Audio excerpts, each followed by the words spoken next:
find an actor as talented, dedicated, highly selective or enigmatic as Daniel Day-Lewis. A triple Oscar winner with an incredible devotion to method acting, Lewis has starred in just 5 films since 1997, such as his determination to only take on the best parts around. Daniel Michael Blake Day-Lewis was born on the 29th of April 1957 in London. He first began acting while at boarding school, making his film debut aged 14 with an uncredited role as a vandal in the critically acclaimed drama Sunday Bloody Sunday. In the 80s he worked in both theatre and television, while further movie roles came in the Oscar-winning hit Gandhi, the historical adventure The Bounty opposite Mel Gibson and Anthony Hopkins, and the acclaimed dramas A Room with a View and The Unbearable Lightness of Being. By this time, Daniel had built up a reputation as a committed method actor who stayed in character throughout entire productions, even when the cameras had stopped rolling. It was an approach many found hard to understand, and others believe took the profession to the next level. I don't ever feel as if I'm stretching the art of acting. I'm often challenging my own reluctance to get involved with something which seems to be bizarre and very far removed from my understanding.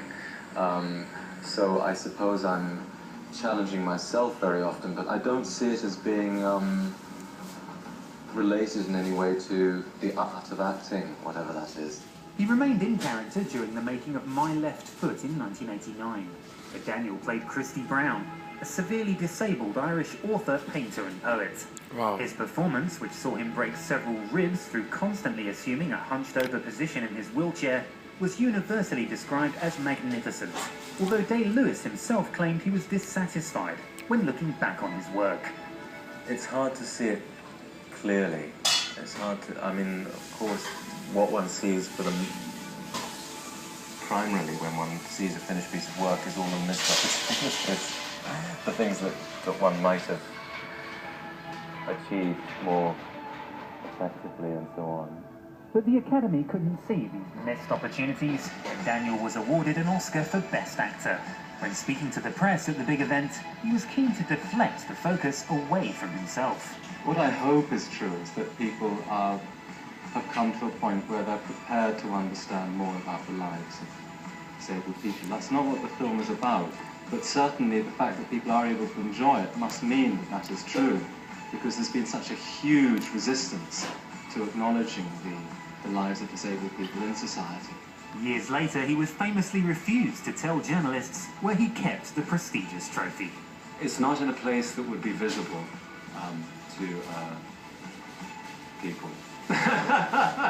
You know, I could spend 15 or 20 years looking at that thing and thinking, oh, wasn't that great?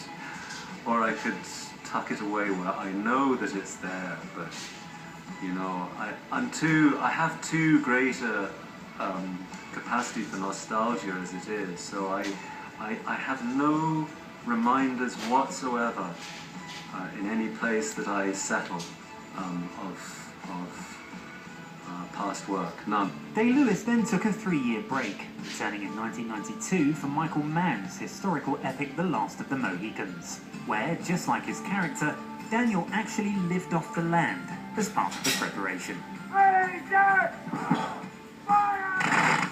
In 1993, he was recruited by Martin Scorsese for a part opposite Michelle Pfeiffer and Winona Ryder in The Age of Innocence, a romantic drama about the balance between love and duty in a highly repressed 1870s New York. The way in which that society is constructed, the very kind of carefully defined system by which those people have largely chosen to live, demands that the expression of feelings and thoughts and emotions is really not on the whole acceptable. And not only in public but also in private as well. These people are deprived of the means which we all take for granted today. Also in '93, another acclaimed performance in Jim Sheridan's In the Name of the Father. The film brought Day-Lewis another Oscar nomination as Jerry Conlon, a wrongly convicted terrorist. This time Daniel's commitment led to him losing a dangerous amount of weight in order to fully sympathise with life as a mistreated prisoner. Less than impressed with the script he was subsequently offered, Daniel took another 3 years off before teaming back up with Winona Ryder in The Crucible. A paranoid drama in which a claustrophobic community falls apart amid crazy claims of witchcraft, Day-Lewis played John Proctor, one of the unfortunate accused. He is both one at the same time part of the community, in as far as I think he gives his energy to the community. He's a good citizen in a certain way. But he's not of the community. He's not, he has some degree of independent thought, as does his wife. And I don't think he's at all taken in by that terrifying logic. After a part in the 1997 sports drama The Boxer, Daniel disappeared for 5 years before resurfacing in Martin Scorsese's The Gangs of New York. It's a little fresh. I'm gonna tenderize this meat. His startling portrayal of terrifying crime boss Bill the Butcher Cutting resulted in another Academy Award nod, not something he wanted to discuss with the media. I don't feel like I'm somebody that should talk about that. I mean, I can only just hope people go and see it and decide for themselves if it has some relevance to them in a personal way or in a more wider sense. Then that's great. After a low-key part in the indie production The Ballad of Jack and Rose, directed by his wife Rebecca Miller, Day-Lewis found himself back in Oscar contention for his performance in Paul Thomas Anderson's There Will Be Blood. This time, Daniel felt a little more comfortable talking about what it means to be nominated. It means that for a period of time, until somebody else gets the award, I'm extremely popular with the studio. I am looking forward to it, yes. I think maybe the first time you go, you're completely bewildered by the whole experience. And in some sense, it ought to be bewildering because it's not really like anything else. But I think maybe we'll be able to enjoy this a little more. We don't expect anything, but I think we'll be glad to be there. When the big event finally came around, Daniel made the history books again, with a second Academy Award for Best Actor.